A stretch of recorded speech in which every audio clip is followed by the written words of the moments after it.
Hello, my name is Bob Moore. I'm here with the Nevada County Historical Society. We're gathered here on February 25th, 2012.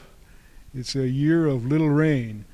And Mr. Robert Crabb, we're going to go by Bob, has been kind enough to join us for an oral interview. We are here to try and capture his unfiltered memories of his youth. And to my right, there is a Pelton wheel that is 30 feet in diameter, and Bob has a couple of stories about that. Can you tell us, when you were a kid, you came down here and had your own monkey bars? Well, yeah. Back in the early part of the 60s, I was, I don't know, 10, 11, 12, around there, and I lived just up the street. So we would come down here, and of course this place was totally empty then. The only thing that was left was the old Pelton wheel. So we would come down here and play around the old Pelton wheel, and at some point we discovered that the old thing would still turn if you gave it a little push. So what we would do is you'd get down on the rim at the very bottom and you just start walking. And as you walked, the wheel would turn. And as the wheel turned, once you got it going fast enough, you grabbed the spokes and you could ride around. And it was a lot of fun. And there's another story that goes along with that, with the cups. There are actually more cups on there now than there used to be when I was a younger boy. Most of them were gone, but there were still a few of them left. So another thing that would happen was when we were riding the wheel, some of the kids would grab big rocks, which this floor was strewn with rocks and broken bottles and all kinds of other stuff that kids like. And so he'd grab a rock, and as the wheel went around, he would drop the rock into the cup, and it would go over and then shoot off into the distance. So one day he decided that he would take a bigger rock. You know, he was tired of the little rocks. They weren't, he got kind of tired of that. So he'd take a big rock, dropped it in the cup, and then stepped back to look up and watch it go over. It got about 3/4 of the way up, and the rock fell out, smacked him right in the head.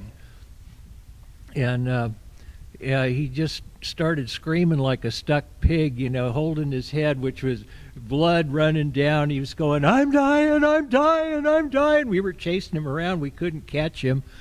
And finally he ran home, and they took him to the hospital, and he had some stitches. Owing to the thickness of the teenage skull, it didn't do any permanent damage, but he definitely... it was not long after that the city fathers came down here and welded a bar through there to keep us from riding the wheel. Another thing that happened, one of the things that attracted us to this place was when we were kids. 1960 was the year that the Alamo, the movie, came out with John Wayne. And we all loved that movie, and we all wanted to be Davy Crockett, and all the kids had phony coonskin caps. And so we decided we would make our own version of the Alamo. And we thought, this is the place we can do it. It looks like the Alamo, so we would come down here and we would plot it out and how we were going to do this and that.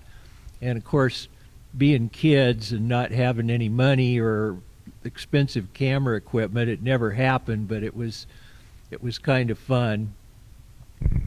Now, you mentioned bikes. Was that your form of transportation, or did you have some go-karts, some soapbox derby type of conveyances? Did you use sleds in the wintertime for these hills, toboggans?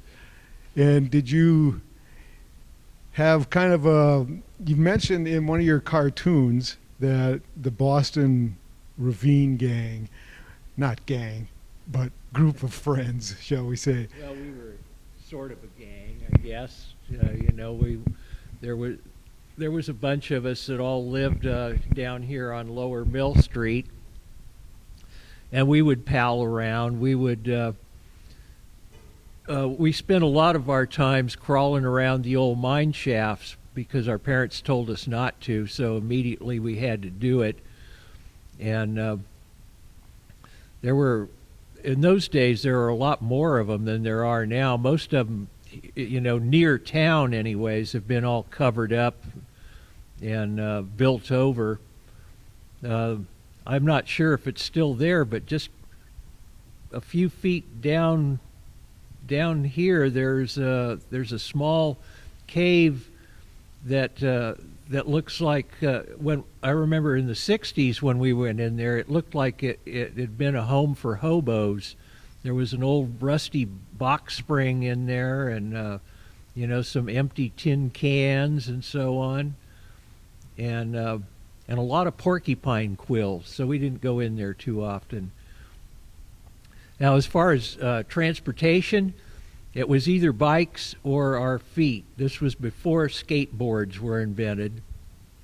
And just up the street at Rhode Island Street, which is a pretty steep little street, we used to ride our little homemade go-karts, which amounted to a board with 2 axles and 4 wheels is basically all they were, and you couldn't steer them hardly at all. And we would ride those things down the hill and try not to shoot out into Mill Street, although there wasn't as much traffic back in those days, so you didn't have to worry too much about getting run over. And I'm sure you had helmets and... Oh, sure, yeah, right. Again, that cranium thickness. Uh-huh. Mr. Crabb, you mentioned that your friend hurt his head and they took him to the hospital. Can you tell us what that amounted to? Well, I really don't remember how that all played out. I know that, you know, he had to have stitches. Where was the hospital? Well, it was the Sierra Nevada Hospital back in those days. It was a brand new, yeah, brand new. It was brand new back then, but the same hospital we have today. Now, I was born in a hospital that doesn't exist anymore. It was the old community hospital down on South Auburn Street, where Booktown Books is now, and a parking lot. And I was born there in 1951. My grandfather was a miner from Cornwall, England, who came over here early, so my mining roots do go back a ways. And your father was also in the mines? No, my father was smarter than that. He got an indoor job and worked in Purity stores. And what about your father's son? Did you work in the mines? No, Were you affiliated with the mines at all? No, I never did. I've just done a few artwork projects for different places, a 16:1, and I just did some illustrations for a book about the old mining days. But as far as mining myself, no. Now, some years back, during one of the celebrations for the 16:1, I kind of got nostalgic, so I broke away from the group and I walked back into the shaft, and I just turned the light off and sat there in the total black darkness, listening to the water drip down and thinking about what it was like when I was a kid. I used to do that. You know, I kind of get claustrophobic in crowds, but it's never really bothered me much being in the mines, those old mine shafts. I guess it's because I grew up there. So claustrophobia is not a problem. You've been a cartoonist and perhaps I can say social critic for a little while now. Can you tell us where the roots of that artwork started? Well, I started my education at Mount St. Mary's, and one of the first things that I learned was that I was not supposed to doodle on my assignments, and Sister Mary Hillary would slap my wrist with a ruler. So I'm not claustrophobic, but I'm afraid of penguins with rulers to this day. I think she got around. I think I had the same nun myself. And then you went to Mount St. Mary's, which amounted to walking to school in 3 minutes or thereabouts. And perhaps you were one of those that was chronically late. It seemed like the closer you were to your school, the later you got there. But maybe not. And then you went to high school here in Nevada County. Yes. Was that prior to Nevada Union? No. Was there a lot of rivalry between Grass Valley and Nevada City when you were young? By the time that I was old enough to understand such things, there wasn't much rivalry left because we did have the joint high school by then, so there weren't Grass Valley teams and Nevada City teams anymore. When I started there, I did my freshman year over here at the old, what they used to call the junior high, and then sophomore, junior, and senior years at Nevada Union. It was, I think, when I was a senior is when they finally incorporated the freshman class into the high school as well. Now you've seen some changes around these parts. Can you tell me what some of the major contributing changes have been? What has shaped the current Nevada City, Grass Valley area? Well, obviously there's a lot more people, and I don't know that I would say it's any more diverse thought than it used to be.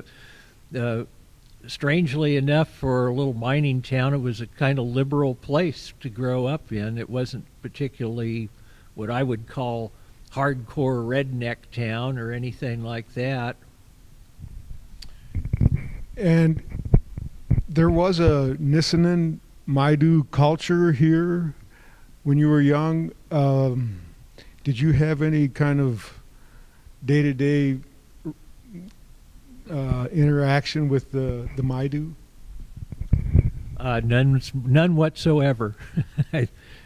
Basically, back in those days, it was, as far as I know anyways, it was kind of a forgotten culture.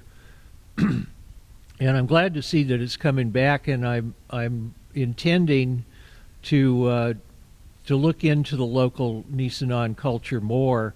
Right now I'm working on a book that incorporates some stories about a tribe in rural Washington, and it's kind of gotten my interest up in the way that the Nisenan lived here and what unfortunately happened to them.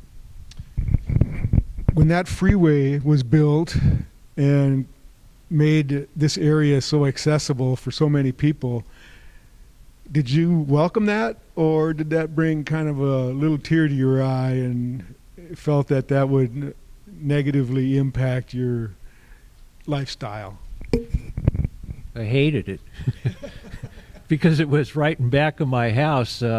Like I say, I just live up the street here and in a house that borders on Wolf Creek. And when I was a kid, I put a big plank across the creek, and in the morning I would go out and walk across that plank and then up through the woods to the junior high, rather than having to walk all the way down here where there used to be a bridge right here by the Swiss house. That's where Empire Street used